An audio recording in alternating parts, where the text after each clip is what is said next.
अहोई अष्टमी व्रत। करवा चौथ के 4 दिन बाद वे दिवाली से 8 दिन पहले पड़ने वाला यह पर्व अहोई अष्टमी के नाम से प्रचलित है, जो कि संतान प्राप्ति की कामना और संतान की रक्षा व उन्नति, सुख सौभाग्य में वृद्धि करने की कामना से माताओं द्वारा व्रत रखा जाता है। कार्तिक मास के कृष्ण पक्ष की अष्टमी को ही अहोई अष्टमी व्रत किया जाता है। इस दिन माताएं अपनी संतान की रक्षा व सुख समृद्धि के लिए निर्जला व्रत रखती हैं। दिन भर व्रत रखने के पश्चात शाम को अहोई अष्टमी माता की, जो माँ जगदम्बा पार्वती का ही स्वरूप हैं, उनकी पूजा कर तारों को अर्घ यानी जल देकर माताएं अपना व्रत खोलती हैं। अहोई अष्टमी व्रत पूजा विधि। सबसे पहले अहोई अष्टमी के दिन स्नान कर स्वच्छ वस्त्र धारण करें। अब घर के मंदिर में बैठकर व्रत का संकल्प करें। उसके बाद में माँ पार्वती का अहोई अष्टमी स्वरूप में चित्र लगाएं। चित्र के सामने एक दीपक प्रज्वलित करें और सामने एक कटोरी चावल, सिंघाड़े और अन्य फल सामग्री भी रखें। उसके बाद एक करवे में पानी भरकर रखें और एक लोटे में और पानी भरकर रखें। और अब हाथ में चावल लेकर अहोई अष्टमी व्रत कथा पढ़ने के बाद में माता की आरती उतारें और उनकी सच्चे मन से पूजा आराधना करें और उनसे अपने गलतियों के लिए क्षमा अवश्य मांगे।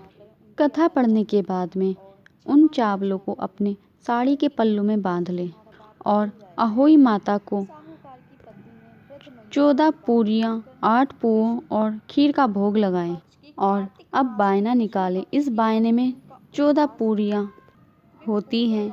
इस बायने को घर की बड़ी स्त्री को सम्मान पूर्वक दें, यानी अपनी सासू माँ को सम्मान पूर्वक दें और उनसे आशीर्वाद प्राप्त करें।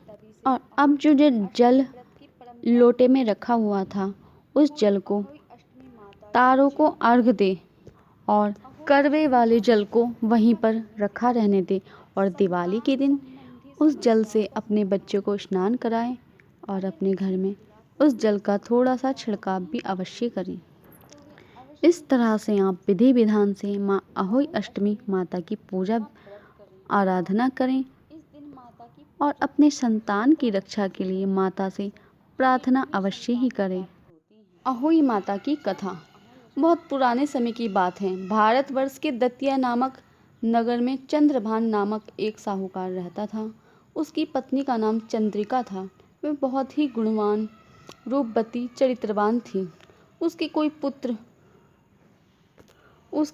पुत्र और पुत्रियां हुई, परंतु वे सब छोटी उम्र में ही यमलोक चले गए। संतान के इस प्रकार मर जाने से वे दोनों बहुत दुखी रहते थे।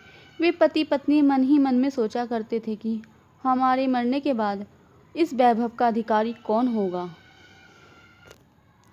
एक दिन उन दोनों ने निश्चय किया कि सब धन दौलत का त्याग कर जंगल में निवास किया जाए।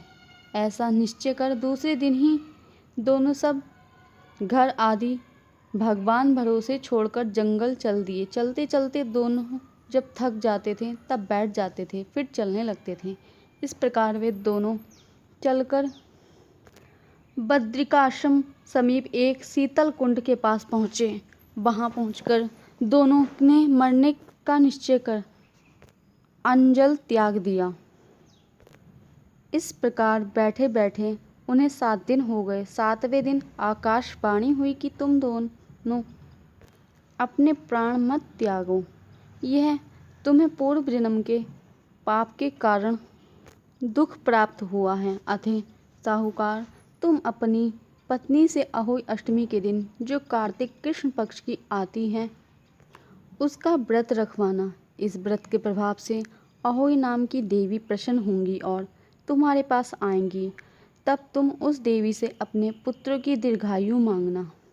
व्रत के दिन रात्रि को तुम राधा कुंड में स्नान करना।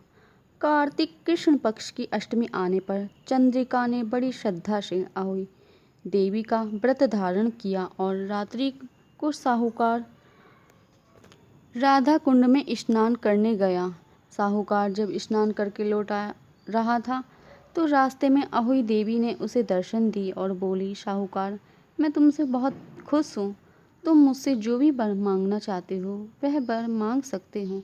साहूकार अहोई देवी के दर्शन कर बहुत प्रसन्न हुआ और कहा, माँ, मेरे बच्चे कम उम्र में ही देवलोक चले जाते हैं, अतः माँ उनको दीर्घायु का आशीर्वाद दीजिए। अहोई देवी ने कहा, ऐसा ही होगा। इतना कहकर अहोई देवी अंतर्ध्यान हो गई। कुछ दिन बाद साहूकार के एक पुत्र पैदा हुआ जो बड़ा होने पर विद्वान, बलशाली, प्रतापी तथा आयुष्मान हुआ। यदि किसी स्त्री के पास बेटा हुआ हो या बेटे का विवाह हुआ हो तो अहोई व्रत की समाप्ति का उत्सव करें।